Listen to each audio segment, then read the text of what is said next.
It is May 30th, 2025, and we are here at week 3 of the European League of Football season. I'm coming to you live from the West Coast of the United States, Portland, Oregon to be exact, and I am absolutely thrilled and highly caffeinated, ready to talk ELF football with my absolutely lovely co-host who joins me every single week, Matt Bressington out of the United Kingdom. What's going on, Matt? I'm feeling good. I'm equally as caffeinated, so I think this one's going to be a fired up show. I think it's going to be good. We're gonna be fired up. We got a lot of top tier ELF live people in the chat right now. I see our boy Alex Malchow. I see Jamal. I see Marcus. We've got a lot of top tier people in here. Joseph Ravello, welcome everybody. You are here joining us, whichever platform you're watching on. We're live on multiple platforms. Okay, you comment, you participate in the show with Matt and myself. Like we say every week, this is an interactive show. We're the hosts, but you guys in the chat are the driving force.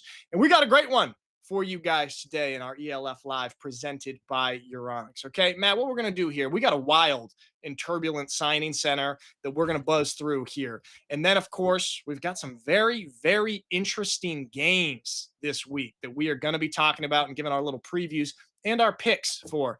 And then, of course, it's Friday. You know what that means, Matt? Fantasy football. There we go. Fantasy football. We're going to talk about our rosters. We're going to make sure you guys get your rosters set.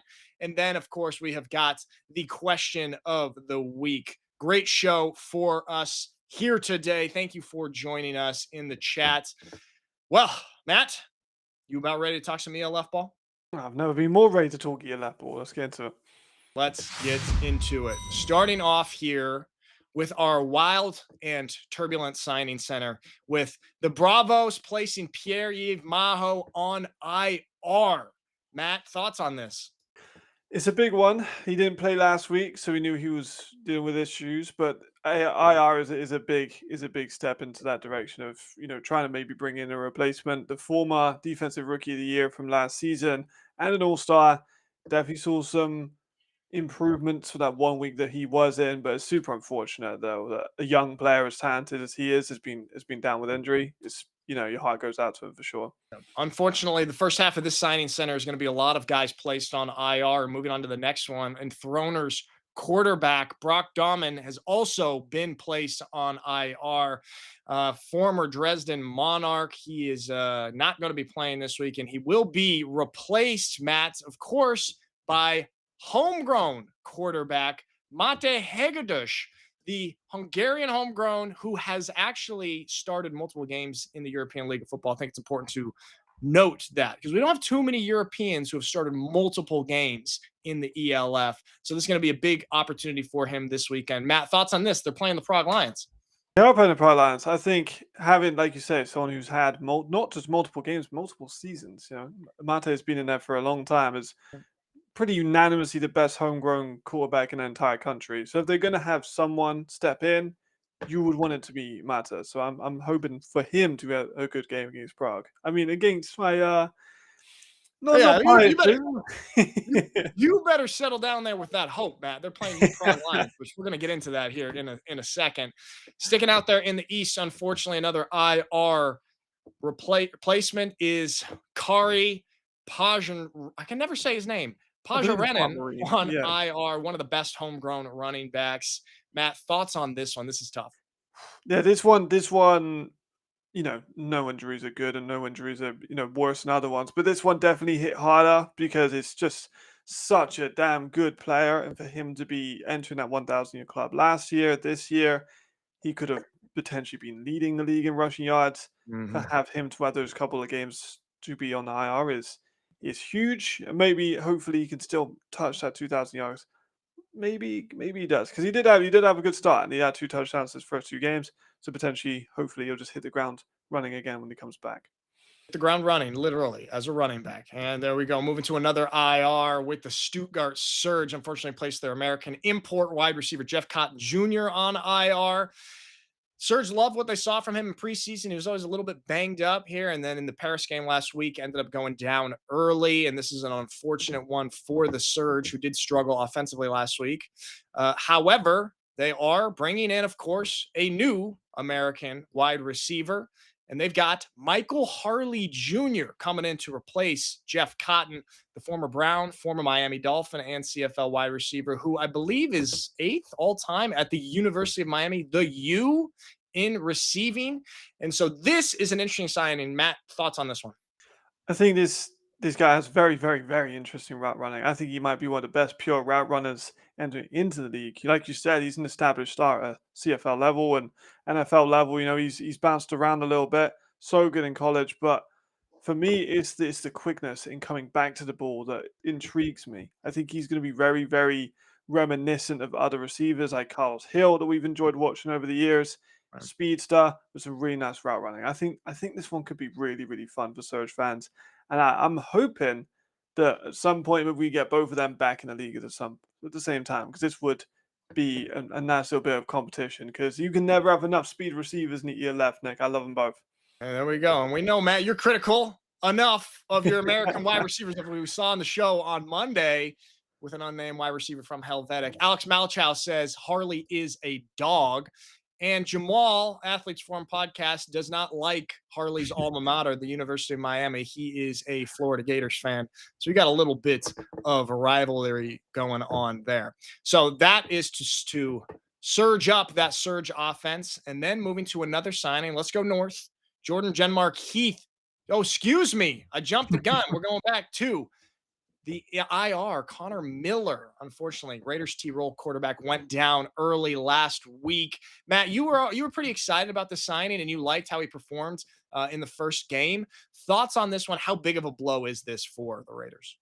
Yeah, it's huge. And of course, we don't have a quarterback coming in for this week. We're going to have Platzgummer take the reins to quarterback again, like he did against Helvetic, and he has experience doing so. But not having Connor Miller for me is annoying, because we had that hint of week one about what he could be and how he could be very important to this team. And then week two, he gets hurt, but we still see the running game come through really, really well. So I feel a bit robbed we couldn't see both of those at the same time, Right. but the football gods have bestowed what they do.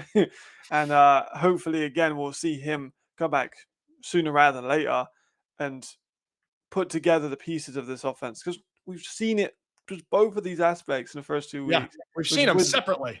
which is why the Raiders are such an interesting team and why Connor Miller is such an interesting fit. So I'd love to see him back, especially very, very soon. There we go. Unfortunate for them right now. And then moving up north, I believe, Maxie, to the Nordic Storm, who have signed Jordan Genmark Heath, who's played at Notre Dame, UCLA, is in camp with the Kansas City Chiefs, who will be presumably taking some carries at running back, but possibly, Matt, you think playing a little bit of both ways. I think so. I mean, they had the announcement, came up running back on the announcement officially. So we saw him play in Paris. He averaged 4.4 yards per carry and a touchdown as a running back. As you can see, supremely athletic, like you said, played at D1 level, bounced around CFL and the NFL. So he has all European level of athleticism. So if anyone's going to be able to play both ways, it's him. He has good size.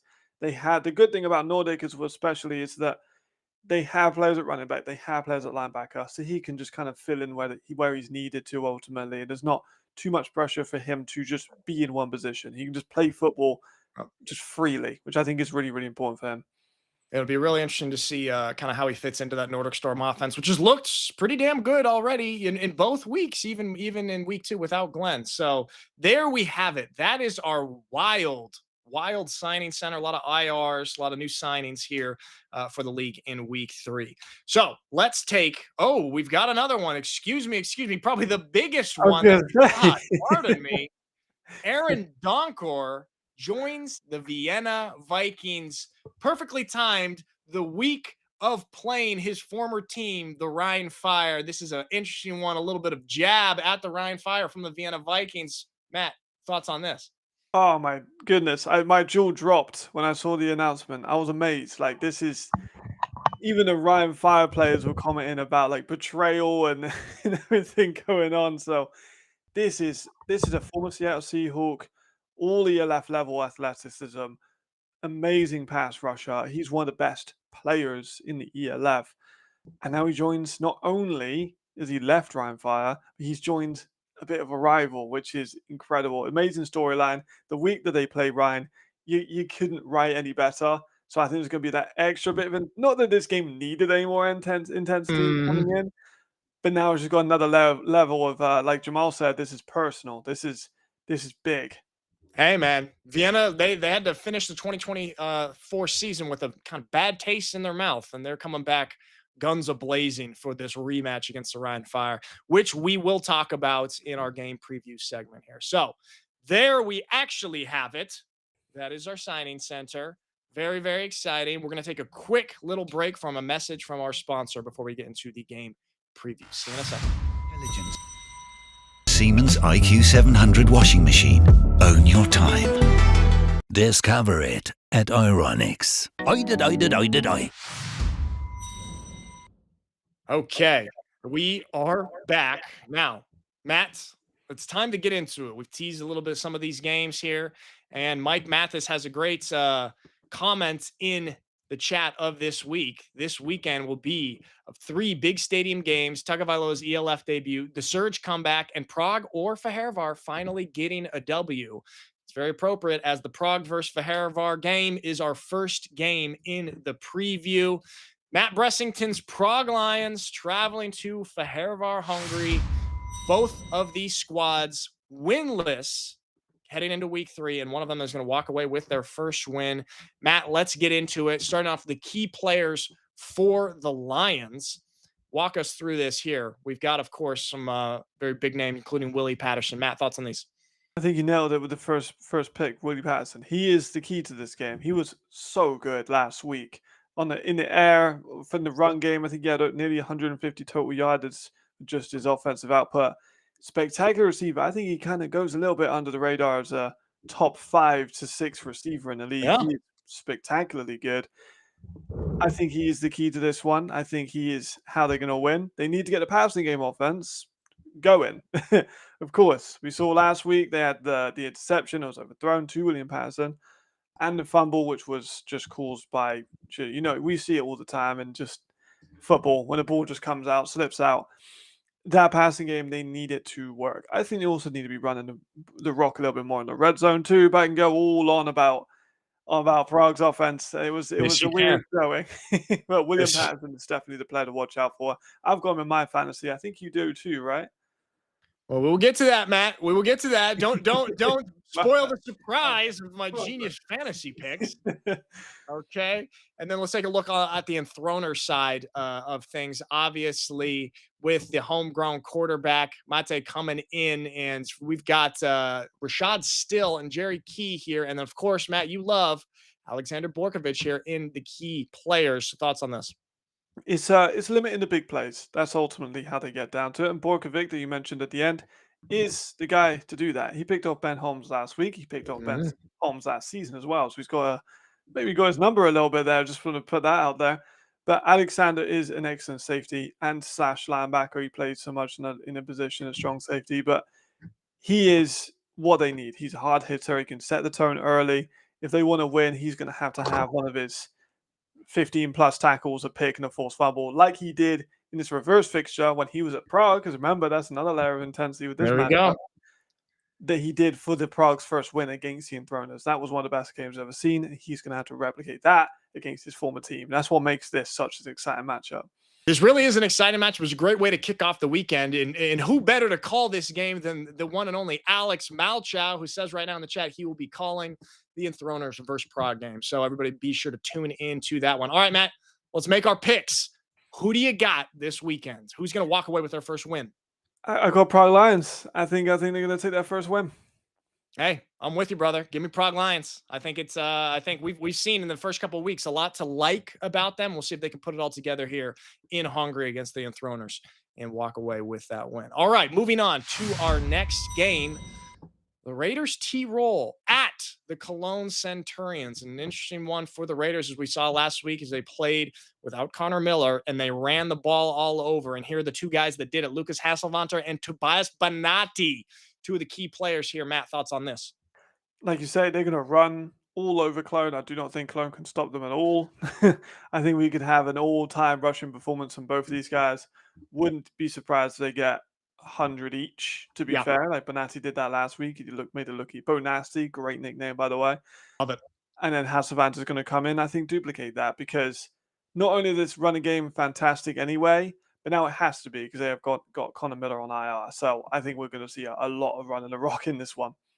One-dimensional offense, but seems to work a little bit. Worked last week. We'll see if we can't do it again this week. Okay, let's take a look then at the Cologne Centurions.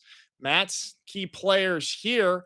Keegan McCormick-Reamer, who he got in the game last week a little bit, but hopefully this week will be kind of taking the reins. Thoughts on this? Does Cologne have a shot? Short answer, no. Long answer, I really like Austin Osborne. That's all I've got for the Cologne fans, I'm afraid. I think that's my silver lining is, hey, you got a nice receiver to There watch. you go. That's about it, but he might score, so you might. Well, we got here the keys to the game for Cologne, at least. Let's avoid turnovers. Let's try and stop that incredible Raiders run game. Good luck. Be disciplined on special teams. So, Matt, if they do those three things, maybe we'll have a game here. But I think you and I are probably both on the same page. I'm going Raiders on this one. Yeah. No shocks for me. No build up. It's exactly the same. Hard to sell that one as a shock twist. Yeah, there you go. I think most people are going to be with us picking the Raiders on that one. All right, moving on to our next game. The Stuttgart Surge coming off the heartbreaking loss, tough defensive battle in Paris, and they're on the road again this week, traveling up north to play the Hamburg Sea Devils. A lot of anticipation with the new Sea Devils quarterback. Of course, Tagovailoa is going to be making his ELF debut, but let's take a look real quickly at the Surge key players. Of course, names that we know: Riley Hennessy, Tamawa Oyewu, and then Nicholas Knoblau, who we don't give so much love to on the show, but he's been a real staple in that Stuttgart Surge defense, kind of been all over the football field. He's really a veteran player. He has been around and has quite a lot of experience, and he's in great shape this year. So love to see him. I love to have a little linebacker action, inside linebacker action on the key players there. Matt, thoughts on the keys to the game for the Surge? There's a ton they got to improve on from last week, let's just be honest. But it starts with stopping the run. Hamburg have got Chris Mankaya, who's been one of the best rookie running backs we've honestly seen in the year left, and Lucas Harding-Canido, who is a very talented running back in his own right. And then you add in Talia's running style as well. It's going to be tough to stop that, but they need to contain it, I think, if they want to stand a chance. Luckily for them, they've got an amazing defensive line.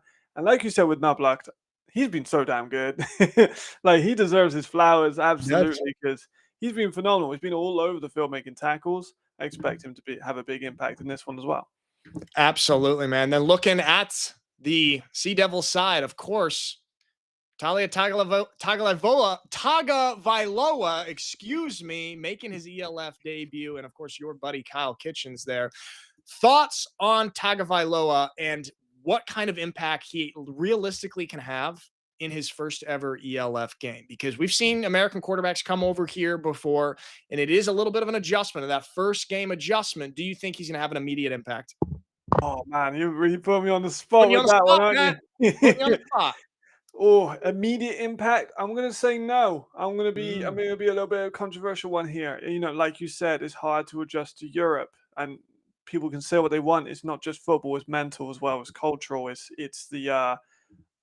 just, I was in Canada or New Jersey a minute ago. Now I'm in the middle of Hamburg. It's a big difference for a lot of players to deal with. Not only that, it's a offense that isn't necessarily built for him in mind.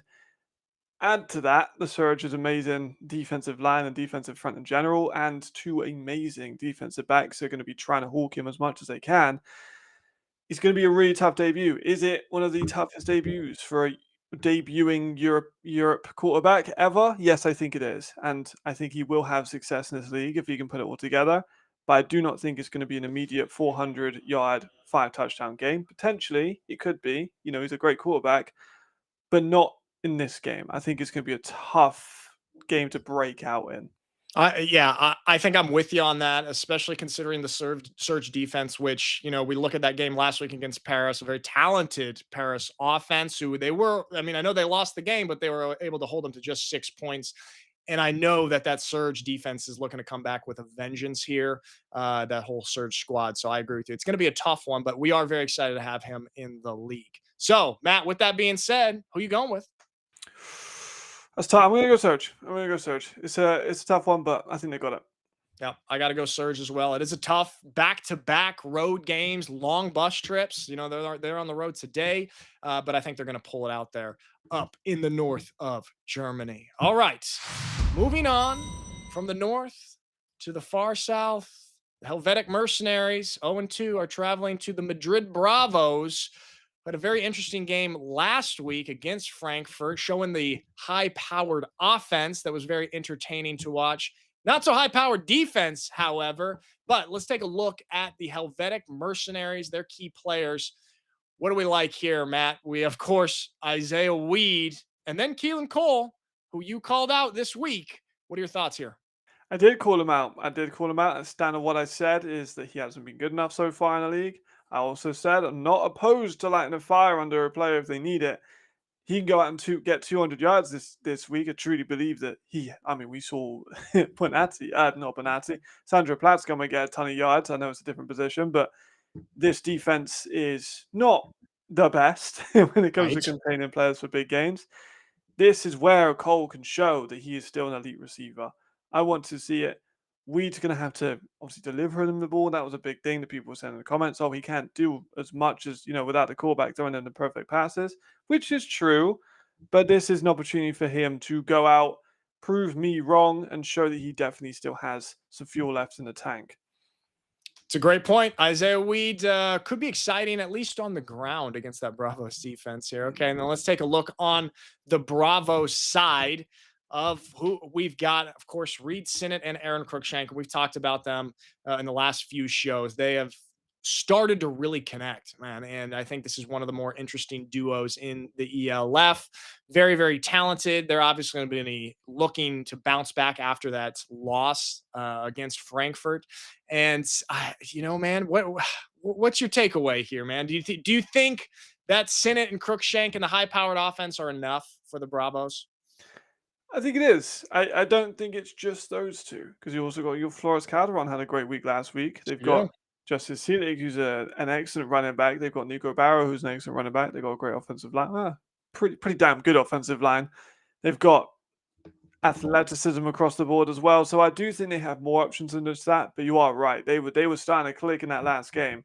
Week 1, we saw a few of those overthrows. Week 2, they looked full in motion, 200 receiving yards.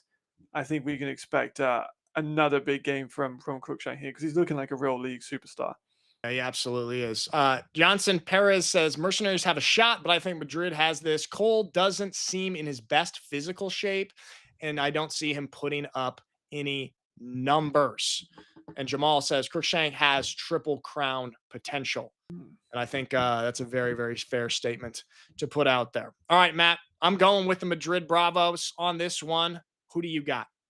I'm also going with the Madrid Bravos. I think it should be quite comfortable for him. Yeah, comfortable here. Jamal says Madrid by 50. I don't know if it's going to be that much, but hey, Matt, you were pretty accurate last week picking the offensive scores in the Madrid game. What do you think? How many points are we going to see in this one? Oh, all right. I think. All right. Okay. Let me marinate my thoughts. Marinate it. I think we're going to have 2 scores from the Mercenaries. I think we're going to get Bravos in about, I reckon, 45. So I think over under 60, I think is my call for this one. All right, lock it in. Matt Bressington, he's able to predict Madrid Bravo scores very, very accurately. We'll be tuning in. We've both got Madrid on this one. Moving on to our next game, a battle of 2 former NFL coaches here. The Paris Musketeers coming off that big defensive showdown win against the Surge, and then the Frankfurt Galaxy coming off that big offensive showdown win against the Madrid Bravos. And let's take a look here at our key players for the visiting Paris Musketeers, Jalen Henderson and Austin Mitchell. Jalen Henderson has left a little bit to be desired so far. I think the star of Paris has really been the defense, and we've been waiting to kind of see that offense going. We were just talking about it, Matt, about new quarterbacks coming into the ELF. I know that Jalen has been in Europe before, but it is a different league. It's a different level here, and we've been waiting to see him kind of take off with the talent that we know he has. Do you think this is the game he does it? I think it's the game he has to do it. I think some people will start biting at his ankles if he doesn't, because we've had 2 weeks in. He's got, I think, 2 touchdowns, 2 interceptions. He hasn't been spectacular. I love Jalen. I think he's a great player. I do think he has all-star potential. But like you said, they have not been the star. We expected this high-powered offense, and it's been the defensive showcase. Should we probably predict that a little bit better with Jack Del Rio at head coach position? Perhaps. But we expected more, and I think this week is the one they're going to have to put on a bit of a show. Because, as we know, Galaxy's defense is not opposed to shootouts. We just saw it with the Bravos. So I think this could be a really good opportunity for them to put some points on the board and start proving some people wrong. Because if they put this offense into click, oh my goodness, this defense is spectacular. This could be an all-time team if they put it all together. If they put it all together. And we have that here in our keys to the game for the Paris Musketeers is that offense needs to catch up to that defense. And I think everybody is on the same page with that one. Also, limit Platzkummer and Amon. We saw both of these boys run rampant against Madrid last week. So that brings us to our Frankfurt Galaxy key players. And of course, we've got Sandro Platzkummer coming off the MVP week, and then Matthew McKay, who also played pretty damn well down there in Madrid. Thoughts on these fellas right here, Matt? I mean, the big question coming in was, can they stay healthy? I've talked about it a million times. So far they have, which is amazing, and we've been treated to that, just the fruits of that, I think, so far. Platzkummer was so good last week. Such a vintage performance. Just when you watch him from a scout's eye, and you just see the bend in his ankles and his knees when he's turning those corners, it's honestly, it's one of my favorite players to watch in the ELF. He is so good when he gets a full run in. He's fully healthy, and the offensive line's blocking correctly for him and everything. Platzkummer could, I mean, we've got Kari and we've got Glenn, who are currently injured. The race for the rushing title has never been as competitive as it is this year, and Sandro, I think, is going to be really vying for that one. Absolutely, man. So let's see here. Some of our guys in the chat think that Marcus says Paris will win, but it's going to be a fist fight. Then we've got Ding Boom Sista says Frankfurt is going to fight and will win, and will be my guess. And then Janssen Perez says, Musketeers are good, but Galaxy playing home, so they come out on top. They're getting better every week, I think. I think it's a fair statement there. I mean, we saw them in the tail half of that surge game, finally be able to put up some points, and then obviously putting up a ton of points last week. Keys to the game for the Frankfurt Galaxy as we have keep that momentum, and don't get caught up in the flags, man. So Matt Bressington, I think this is kind of a toss up for a lot of people. Where do you lie? Who you taking this weekend? The toss up. I'm gonna go for Paris, and I'm pretty sure I picked against the Galaxy every week. No wonder why they're not so fond of me. I think they commented on I think I was tagged in. Well, we meet again. So I think. Well. I am also gonna go with Paris. This is an interesting one right here. Mike Mathis says if Frankfurt can hold can hold Paris to 13 points, the Galaxy can win. So we will see how that one plays out. But this is a highly anticipated matchup that we've got in Frankfurt, Germany this week. All right, moving on to our next one. The 1-1 Berlin Thunder traveling to the Nordic Storm for the Nordic Storms, I believe their first home game after they've been on the road to start off their debut season. And of course, looking at the key players for the Berlin Thunder, Jacob Sullivan. We talked about him previously on the show. We talk about him a lot on the show. Not many great pieces around him to help him out. And hey, from our producer, Maxie, Bryce Goggin, we finally got a roster photo in there. There you go, Bryce Goggin, because he's been playing pretty solid football. Matt, thoughts on these fellas here? You're right. I think Sullivan is getting a lot of sympathy for not having the weapons that he's had in previous years. But also, I'm not gonna lie, I don't think he's been great this year anyway. Like, I think you could put better weapons around him. He's making bad reads. He had 4 or 5 turnovers against Munich. It's a great defense. I know he doesn't have the best offensive line, but he is missing reads. Like, that's the facts. You know, he is throwing interceptions. He is fumbling the ball. These are just facts. So it has been tough for him. I do think that he's better than the stats portray, but at the moment he's not advancing Berlin to anything other than that lower end of the table. Yeah, there we go. And if we take a look at our keys to the game, one of them is stop turning the ball over. You cannot win football games when you're turning over the ball multiple times like that in games. And then we look over at the Nordic Storm side. We're starting off the season 2-0. And of course, familiar face at the top of the key players, Jadrian Clark, who has started off this season in pretty good form, hasn't really been tested yet, I would say, with an elite defense. And I don't think that he's going to be so tested this week either. Matt, what are your thoughts?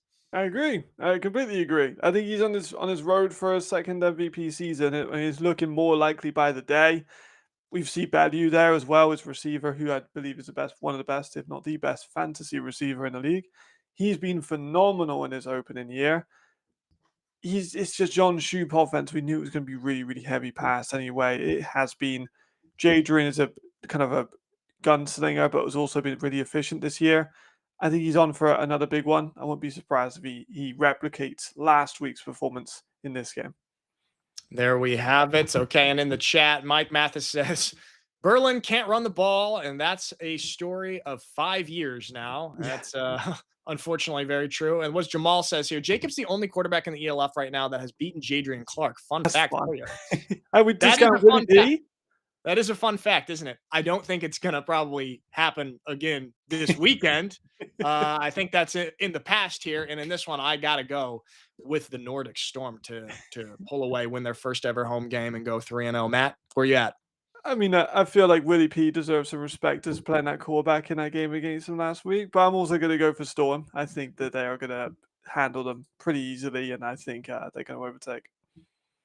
JD _IXFV, beautiful name, says, lads, you're tearing my soul apart in not believing in the Berlin Thunder. We will shock the I world. will doubt that. I'll tell you what, I will be shocked if you do anything other than what we predict right here. But hey, keep believing in your team.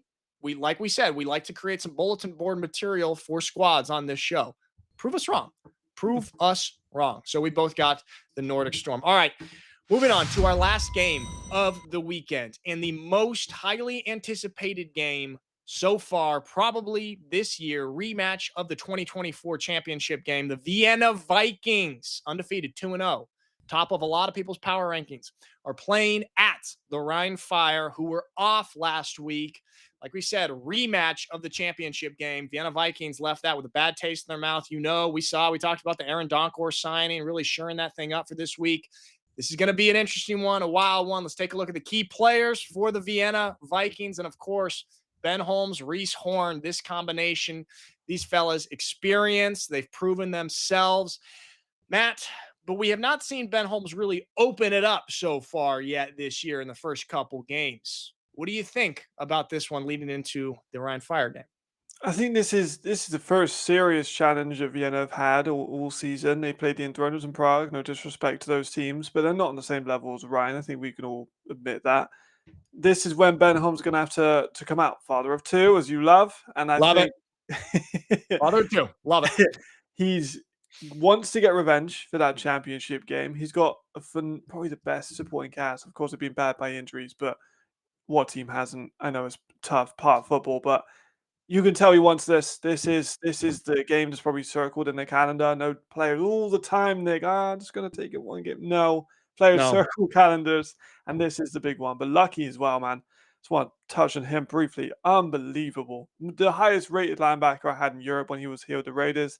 He then goes to the CFL, comes back, looks bigger, plays closer to the line, is all of a sudden leading the league in sacks. So this is, and then you add Donkor. Oh my goodness, I've just realized you get Aaron Donkor and Lucky at the same time.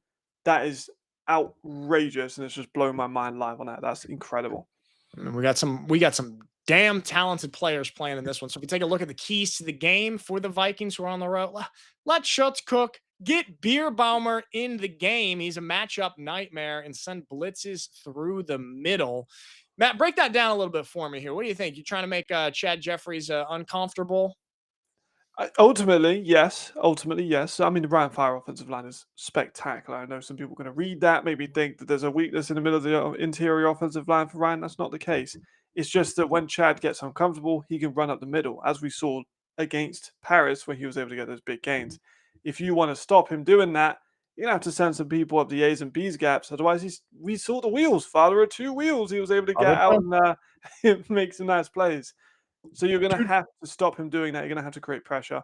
Try and make him move outside. We haven't seen a ton of him moving laterally. He's more so of in the pocket passer, but we'll see if they can do that. We'll see. This interior offensive line for Ryan is so good. It's not as if they have a weakness, but that's gonna be how they have to do it.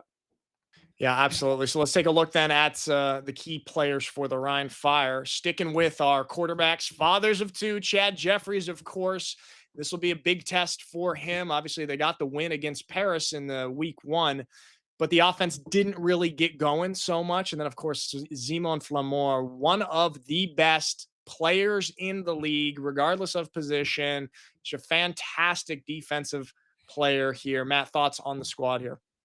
Fantastic. And this defensive unit is so good, and Kent's done such a great job of building it. Mosquera last week, not last week, the week before, looked amazing. You've got Flamon, as you mentioned. You've got players like Tony Anderson, you've got Nash, you've got Mara Williams. There's so much talent on this team, and a lot of it is returning as well. Of course, they've missed Doncor, they lost someone like Max Parkinson as well, so they've lost a lot of this athletic explosiveness to some positions. They've definitely reinvigorated that, but it's definitely a factor. And I think that coming in, that defense is going to be so important because this Vienna offense is a machine, and this Ryan Fire defensive line is going to need to make Ben uncomfortable if they have any chance of stopping him. Because if he gets in a groove, Ben Holmes one of the most dangerous quarterbacks in the entirety of Europe. Absolutely. If he gets in that groove. So, Matt, with that being said, the most anticipated game of the week and probably the most anticipated game of the year up until this point, who you taking? See, that's a difficult thing. You could ask me in 15 minutes, I might have a different response. I've gone back and forth, but I think I'm going to go with the Rhine Fire. I think that home field advantage is going to play a part. I think that we have some amazing players like Lucky and Doncor, but they haven't been in that system very long. Rhine Fire are built about having the same players every year quite often, in most positions. I think that unity is going to play in clutch here. Okay, he's taking the back-to-back champs to beat the Vikings again. I'm with you in the fact that I'm going back and forth every 10 minutes. Okay. Yeah. This one is a tough one. It's kind of a toss-up, and you see people picking on social media who they've got. It's kind of split. Okay. Right now, I'm going Vienna. I just got a feeling Ben Holmes really going to step it up. I just think that Vienna has, like I said, they've had this one circled. They've been looking forward to this one for a long, long time. I know they're on the road. I know it's a tough environment to play in, but I got to go with the Vienna Vikings. Just a feeling here. We've got a couple people in the chat as well. JD says Vikings as well. We got a couple people. Whew, we will see, Matt. This is going to be an exciting one. Everybody better tune in to watch the rematch of the championship game. So there we have it. That is our game preview for week 3. Moving on here, everybody. We're going to do the Euronics and Siemens question of the week. So we mentioned this previously on social media. Euronics will post each week a post here where you can put your questions about ELF football or anything related to the league in a comment, and we will pick one each week and talk about it. So let's throw it up here of our question of the week. And Matt Bressington, we're going to lean into your expert analysis for this one. Question of the week. We've got, since we saw what happened to the Surge last Sunday, which strategy should the Galaxy offense follow in order to successfully face the Musketeers' defense? This is a very, very good question. Matt, break it down. Now, this is a tough one. There's a lot of different strategies they could go for and implement. But I think ultimately their identity sits with the run.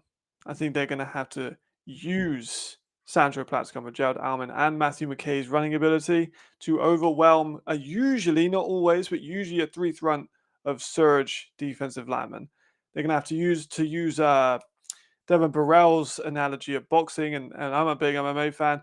Those are the body shots. The run game is the body shots. They can open up a lot more space in the passing game.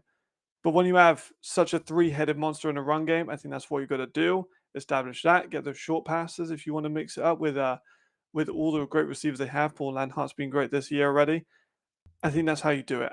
If they're able to get maybe even 150 yards, but they're able to tire out that defense, because we haven't seen a ton of that so far. Teams haven't been able to run the ball on them that much, but they don't have the same level of run game as as a Galaxy 2. I think that's the way that they can get it done. Okay, there we have it. Matt Bressington with the expert analysis of the question of the week. And like we said, guys, if you got anything you want to know about ELF football and be featured here on the show, put those in the comments under Euronics posts each week on social media. All right, Matt, I'm excited for this last segment right here. Okay, we've got our fantasy football preview. Everybody, we know fantasy football is up. It is live. You can organize your teams every single week. Matt and I, we have put together our squads. Okay. Matt, we're not doing so great so far. I mean, we're both in the top 100 at least. That's, fair enough. But here you can see if you go on to the fantasy.europeanleague.football, you can actually see the league leaderboard if you click on the league tab. You can see people who have won the game week winners as well and all of the points. So, Matt, let's show the people who we've got on our squads this week for fantasy. Starting off with the beautifully named team, the Bressingtons. Yeah, I didn't know what to go. I'm not very good at names, I'll admit. There you go. I will admit. But I've gone for some predictable picks, I think, sometimes. But being predictable isn't always a bad thing. No. The leaders are the leaders for a reason, right? It's clear cut. I think Jadrian's going to have a big one. We'd also talked about his passing offense and the ability he has to just sling the rock. It's a great fantasy move. Then I'm also going to, in relation to that, Brendan Bellew as well. He's going to be on the recipient end of a lot of those passes. We talked about Bonatti, how imperative he is this run game. So I've got him as well. I've got speed with William Patterson, Aaron Cruikshank, who we talked about. And my sneaky pickup of just like a cheap option has been Miranda. He's only listed at 490,000. I got him for 300,000 because I was on the board a little early. So I'll be able to make a bit of profit off of him. We go. I think that's my key parts. I think also Kennedy Chahing is a very capable, very good running back, and I think he can get me some supplemental issues. Okay, there we have it. Well, let's take a look at the Nauf squad, and we've got a lot of crossover here as well. I'm going Jadrian Clark. I mean, we've seen what he's done so far. He's been playing a Berlin Thunder defense that's not so impressive so far. Adam Zuzelka, who is going to be playing the Enthroners, and I know they've got the reinforced American defensive lineman on that defensive line there, but I haven't been so impressed. I think he might have a big game, be able to get the run game going in that showdown.